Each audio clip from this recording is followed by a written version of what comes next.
Well, I've come up with what we call the Sheikh Jassim Glazers puzzle.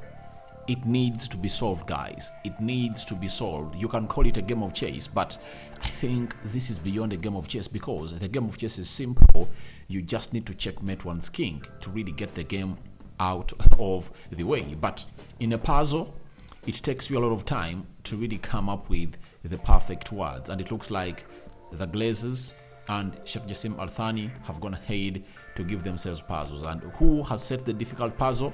We are going to get to know what puzzle is really the hardest. Then we are going to talk about Hannibal is another one that United are considering selling, and that shows you why United wanted to bring in 3 English players, because they're going to release close to 2 or 3 homegrown players, and I'm going to be letting you know who are those homegrown players that United is really willing to really move on. And lastly, each and every time I hear such stories that there is a club interested into a player that is already on the leaving short list of United, I really feel elated. You know, I just call it as an impeccable deal that can really get us some money into see to it that Ten Hag gets the backing that he wants as a manager of Man United. Let's see close to 200 likes, smash this video, and let's go ahead and really roll like never before. Rock and David is my name, and don't forget to subscribe. How do you subscribe? Lower right bottom corner is the place to be. Smash the black button that has the word subscribe. After smashing it, hit the notification bell that will enable you get notified every time I upload a video onto this channel. Now, it's Jacob's Ben. Amid this all the drama that's gonna ahead to happen today, we all know that the imposed deadline has ended today, and how Jacob's Ben has gone ahead and really thrown in some huge clearance about what's next for Sheikh Jassim Al-Thani. They've told us that 92 Foundation's self-imposed deadline has now officially passed, and they will not engage further on financials. Mood remains positive, but it's now seen as entirely up to the Glazers. But the 92 Foundation has not used the deadline to walk away. So I've seen some people trying to misquote this, that maybe Sheikh Jassim Al-Thani has walked out of the United takeover. No, he has not walked away, but he's not going to engage into further negotiations with the Glazers. He's not going to make an improved bid anymore. His 5th bid is the last bid. That's it. And you really understand his stance, because after Avram Glazer met the father to Sheikh Jassim Al-Thani at Mayfair in London, they put in a bid, you know, that they thought was really realistic. Then after that, they never got communication from the Glazers, and then he has gone ahead to put out a bid he put in a bid this week and told them that the deadline is obviously Friday, and Friday is past, and most people thought that was going to leave. No, he's not leaving, but he's not going to make any approach on the Glazers or any further submission of a bid. So that's what Sheikh Jassim Al-Thani has gone ahead to do, and that's the puzzle that has been set by Sheikh Jassim Al-Thani to the Glazers. Are the Glazers going to solve it? Let's wait and see, because if they lose out on him, they are not going to get any other person that is willing to invest money like he was going to invest in Man United. For example, they contacted the president of PSG, you know, Nasser El Khalif, to talk to Sheikh Jassim Al-Thani to increase on his bid, meaning that there is willingness for the Glazers to sell. Amidst them being the bed with Sir Jim Radcliffe, there is willingness for them to sell. But in my language, or in my culture, we have a saying that you can't be hunting 2 animals when you are one, and you obviously hunt them. You can either get one and miss out on the other one, or miss out on both of them. So the 2 animals that the Glazers are really trying to hunt down are Qataris and Ineos. Ineos of Sir Jim Ratcliffe, Qataris of Sheikh Jassim Al-Thani. So as it stands, it's really a complicated puzzle that the Glazers are really looking at it to solve, but also they found themselves in a situation of really not being able to side with Sir Jim Ratcliffe, because the moment they side with Sir Jim Ratcliffe, hedge funds have gone ahead to let them know that we're going to charge you, we are going to take you to court, and it's really going to be the court to decide. So, and if at all things really include court, you know how long the process of court can take. It can even take 2 years to make a valid decision. So this ownership stuff, the longer it delays, the longer the club of Manchester United loses out. Because if you are really a credible person and you know what it's all about and you have pain for the club on your heart, you wouldn't like to see the club that you support go through all this stuff. So it's really hard, but the pass has been said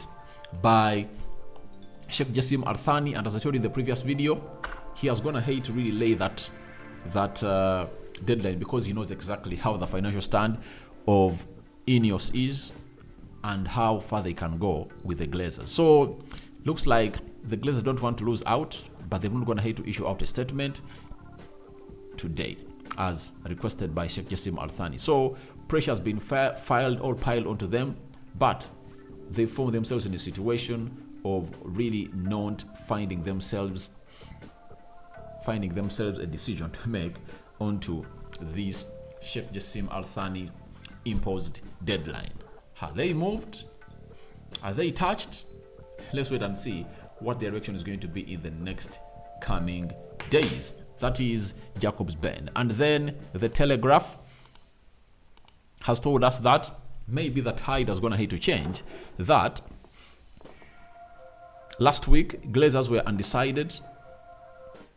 So before last week, the Glazers were undecided on various contenders, although talks with Sir Jim have been encouraging. He's willing to buy around half of the B shares.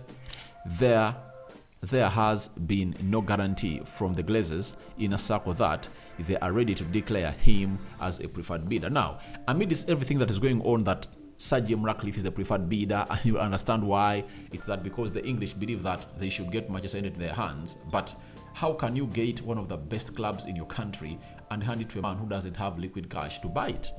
You know, they are sending us back to turmoil. How can this be allowed to buy us on debt twice?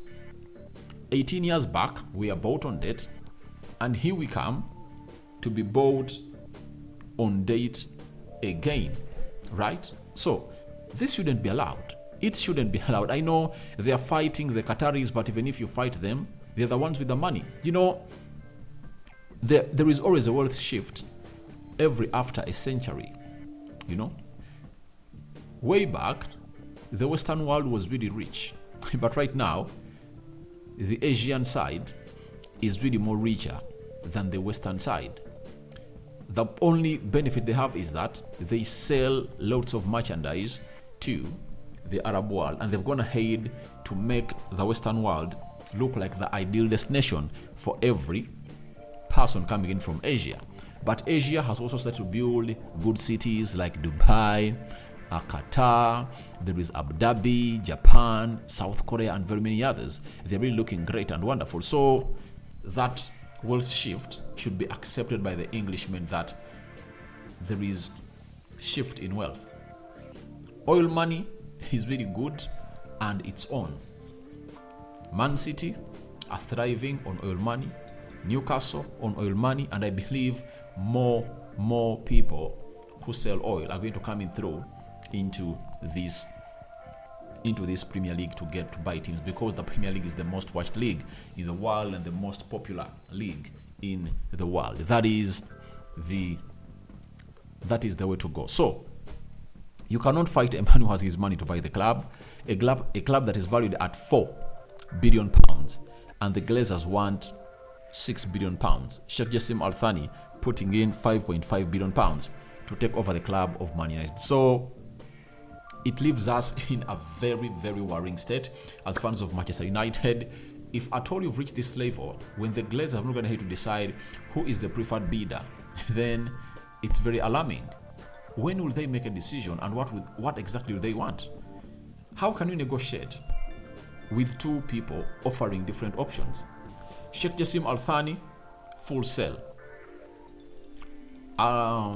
Sir Jim Radcliffe, he just wants to buy half of the B shares of the Glazers. So it's really hard, because even if you buy those B shares and they move to you, they don't move to you with the voting mandate that they had when they are still with the Glazer family. That means the other Glazers will be in position to make decisions more than you, because for them, their shares are really huge and they carry a lot of weight concerned to a person who comes in through and is not a member of the Glazer family. So that's how tricky it is, and it's really complicated, but nevertheless, we move on and obviously wait and see what the Lord God is planning for us. Now, let's go to Hannibal Mejbri, playing for Tunisia. He played the World Cup. And we have a Tachikilia, comes in from France. And you know that he was bought in from France to be brought in the academy of Man United. They've told us that under contract until 2026, Hannibal will be inclined to leave the club in the transfer window. A dry transfer cannot be ruled out. And he continued, even though Erik ten Hag would like to include Hannibal in the preseason tour, the tendency is rather for a departure for Hannibal, who needs playing time, knows his future should be far from Manchester United, and would have expressed desires elsewhere. I really understand that there are teams in France that people want to sign Hannibal, and if I'm Erik ten Hag, even if I'm not going to sell Hannibal for good and loan him, it's better to loan out a player. See to it that he really gets involved into the preseason of that club, such that he hits the ground running as soon as the season really comes in, because the manager will be telling him, I want you to play like this and this, moving these positions. Obviously, those 8 weeks of really resting, of the preseason can really be so much beneficial to a player like Hannibal. And I believe there is a player in him, but he only lacks enough playing time. We saw at Birmingham, he was really playing good, and I think Birmingham will be willing to get him back, but the talent of that boy is immense. I cannot really send him back to Birmingham. I think he needs a better team. If I really can go to French League 1 to do the needful, and obviously get us the best that we deserve, we can either sell him on huge money or even keep him. So I think that's what United should do. But you should understand that they can also sell him permanently, and selling him permanently creates a very huge vacuum in between the 1 to 17 number of homegrown players that is really required from the club of Man United. So I think that's why they've gone in for 3 English players. They wanted Mason Mount, Harry Kane, and Declan Rice, because they know